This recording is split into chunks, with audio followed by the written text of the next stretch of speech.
What is up, people? Right, so today we have a thing back. Remember the fuel sender unit gauge thing?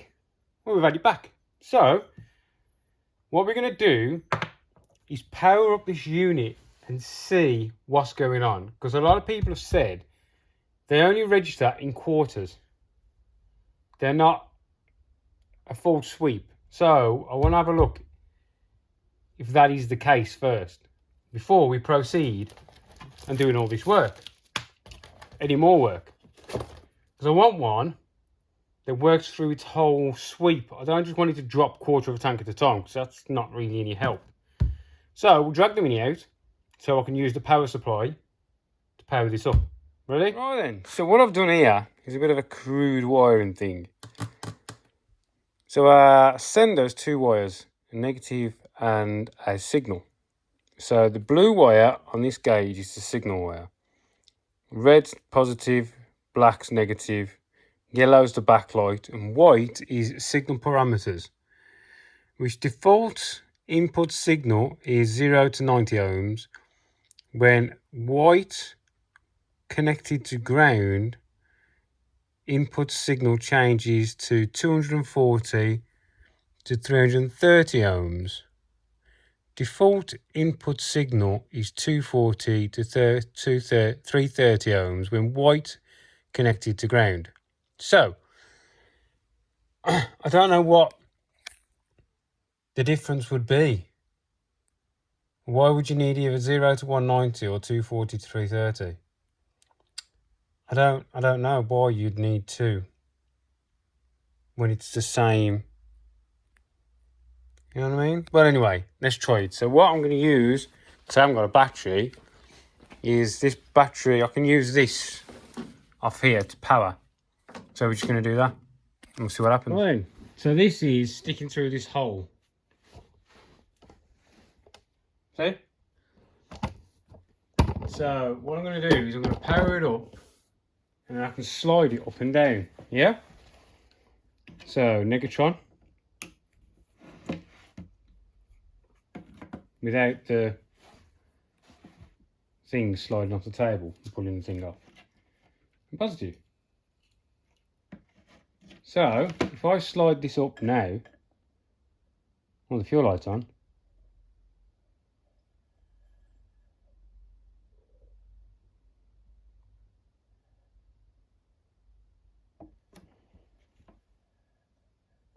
Move it all the way up.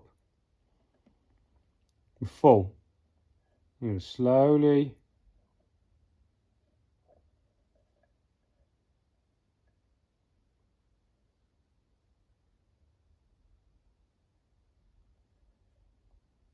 tell you what, I'll pick this out so we can see what's occurring, yeah? So we can all see this together. So you can see full motion, you can see the gauge. If I move this to 50%, we're at half. If I drop it, it does move.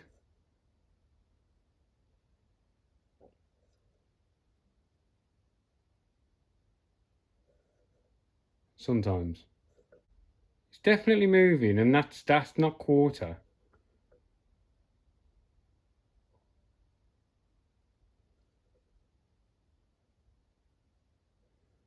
It's definitely moving in more increments than just 4.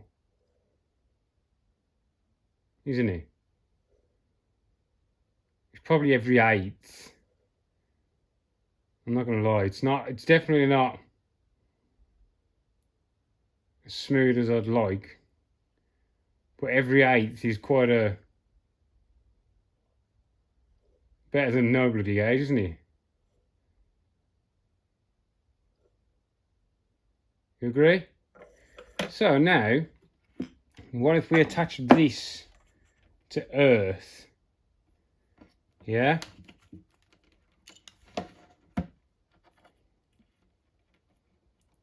I've no idea what difference the ohms will make. And reconnect our Earths.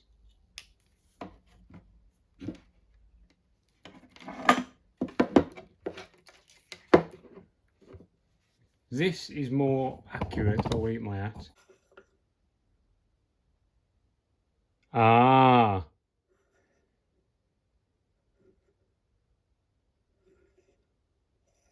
So that is a whole gauge. Yeah, we're not having that. So what that does is it halves each stroke. By halfway, it was saying full. So we don't want that one, we just want this one. Yeah?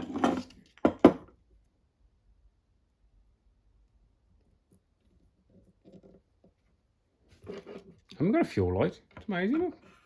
So go off. We're off.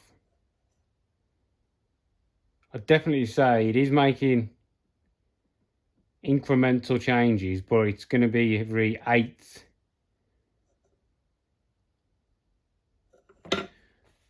I'm quite happy with that. So yeah, it's going in. And by the way, this wasn't welded. It was lasered. I've never actually done before, but they put it in a machine, and like this little gun comes in, and it lasers it together. And they did that so it wouldn't disform this. Yeah, man. Lasers. So what I'm going to do now is I'm going to put this on here and then work out. What I've got here now is I've only got 20 litres and like 25. So I used it when I was going to Brands Hatch. So what we need to do, I know there's still a bit of fuel in this, but there's not a lot. The first thing we need to do is clearance this. See that bit of blue? Because the thing just touches it, the black thing. So I'm going to clearance that first. You heat up a bar, push it through and it cuts it away. But we can't exactly do that because there's petrol in there. And I'm not really wanting to blow up today. So let me just have a quick think and I'm going to get that out of there. Right, so got it out. Bread knife. I ended up using welding wire bent to get all these bits out. Well, yeah, it's on.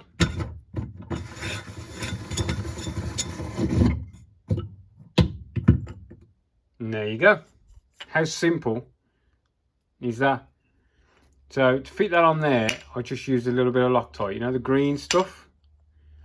So I just smeared a bit of the aluminium, put the gasket down, smeared a little bit, and then put some in the bolts just to give it a nice seal without putting too much pressure on the threads. Now, how good is that? And I did actually design it so that comes out that way, because that's the way the loom's going to run over for it. It's going to go up and over the roof line and down. So now what we need to work out is how I can jiggery-pokery this setup so we can see how much fuel's in and what the gauge reads. Ideally, I need that pump to pump out of my 20 litres into the top of the tank so I can watch the gauge and watch how much fuel is going out of the tub into the tank. The bottom of that tank, there's like this much in the bottom of this tank. And this is reaching pretty much all the way down. What I could do, it means undoing all my bloody joints. So I could put this onto there. And then take that one off and put one from there into my jug. And then just use that pump to fill through there. And that way then I can fire the pump. And as soon as the gauge moves, I can stop the pump and register how much has gone in the tank. You know what I mean? And then work through incrementally to see how much fuel's in the tank to how much is on the gauge. Technically, I'd like to see 20 litres is half on the gauge. Technically.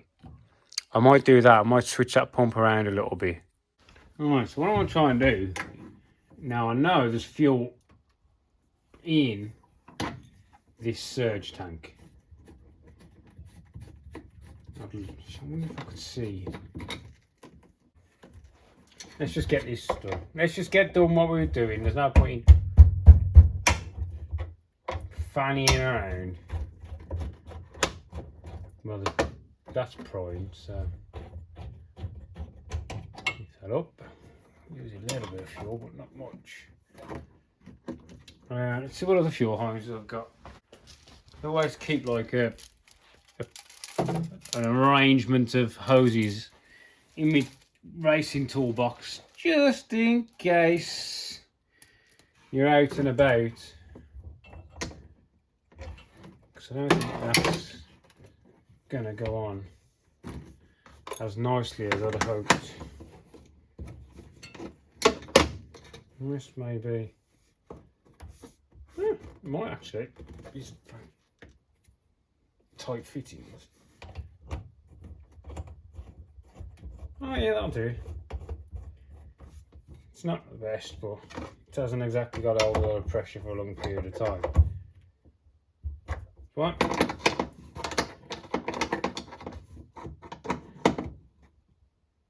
Two. And this one's going to leak because this is the inlet. Tank outlet. Right, so where is my longer one? Right, so what are here? Some janky ass setup. That's plugged into the gauge, which is powering my probe, powering the pump, which is into 20 litres. So now I can see what fuel we're using and whereabouts the gauge. So what I'm going to do is pump it until the gauge moves, yeah? And then I'm going to work out literage. So how many litres are going in, to where it is on there, to where it is on there. You get me? Yeah. So I'll get this done and you'll see me flying around.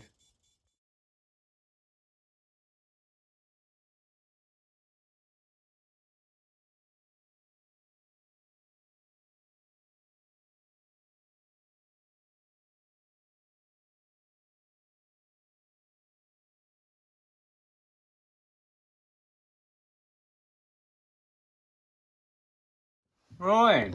So now there is 25 litres in there, because I had 20 in there, 5 in there, and there's a couple of change left. There's probably 4 litres left in there, but I'm at 25 litres and it's only showing just over half a tank. So each increment you can you saw me right on is we've got 9 litres before the gauge moved, right?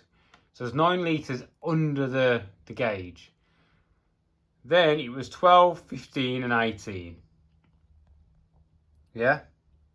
So we've got 9, 12, 15, 18.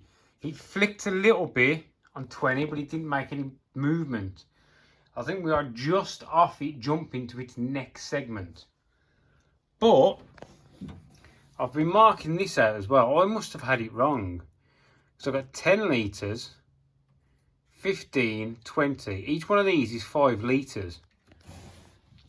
So it's probably about right. So 25 is probably going to be about up here. So this is probably a 30 litre tank, and I've got to make a 30 litre tank last an hour.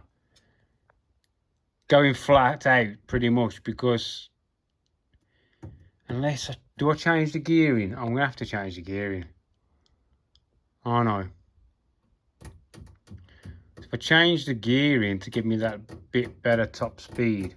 Well, I can't, we're back at Silverstone, so I can't leave the gearing that's on it now on it, because I know it'll run out at 120 mile an hour. And I know at Silverstone that's not going to be fast enough. So I can upgrade to the next gear, which gave me 122 at Silverstone, but I wasn't topping out the gear. That's why I changed the gearing down to pull me through the gears better. But I think if I go the next one up, if I put the next one up on before I get it mapped, and get it mapped to that gear ratio, or do I put the big one on and go for more top speed, but then I'm suffering down low? This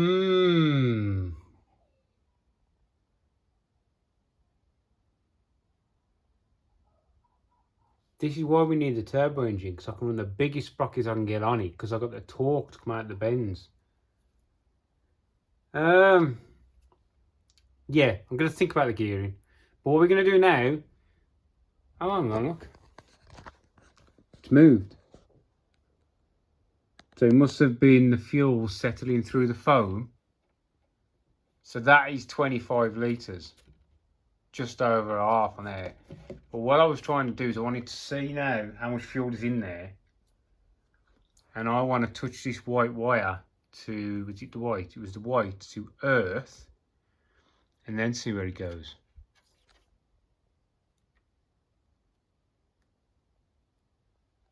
Oh, telling me it's less. No, I was hoping it'd go the other way and show me there was actually more in there. Because then it would change it, but it's not. So what we're going to do now, we're going to unplug the power first. Yeah. And we're going to take the wires out. And we're going to see how far from the top we are.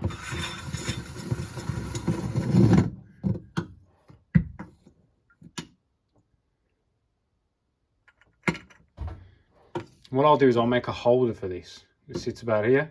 You just take it out, drop it straight down there, out of the way. Right then, torch.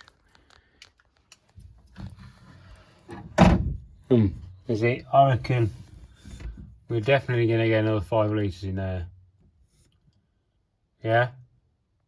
We're probably, yeah, definitely going to get at least another 5 litres in there. So yeah, this is about a 30 litre tank. So this is about a 30 litre tank. We're going to need a bigger tank. Yeah, I'd say I'm definitely, that must be right about there. So I reckon we can definitely get another 5 litres in that tank. Shame that's not 5 litres. You won't see it. It's like here. So it's probably like 4 litres in there. It's probably 4 litres in there. Should we just stick that in and see how far up we go? I'll put it in.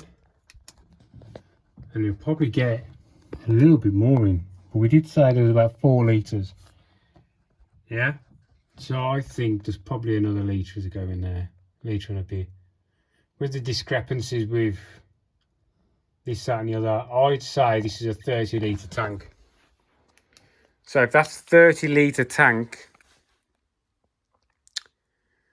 we need to work out how many litres I'm going to use a minute. And the only way to do that is to run it. So what we're going to have to do is a test day. So we can see exactly what we've got available to us minutes wise. It's alright saying, oh, I've got 30 litres. It's no good if you're using a litre a minute and you've got to do an hour. So I've got to do an hour. Now, we don't technically know how much this uses. We worked out as a litre a minute. But this is using less. It's using half a litre a minute. Technically, I've got an hour. I can always put a bigger surge tank on. The only problem with the bigger surge tank with these kind of cars is if I put a taller surge tank on and fill my tank, the top of the surge tank's empty. And if I prime the pump to fill this up, then fill the tank. When I turn the pump off, it'll siphon back. It's got nowhere to go. So it'll just go up and out the overflow. Your surge tank can only be as tall as your tank, ideally. Because anything that's above your tank, all it'll want to do is go back down into your tank. So, I need to work out how many litres a minute we're using. So once we go for mapping on Tuesday, my injectors haven't come back yet from cleaning. We'll get onto that then and we'll see how much fuel we use. I'm just going to leave this tank full now for mapping. And we'll go from there.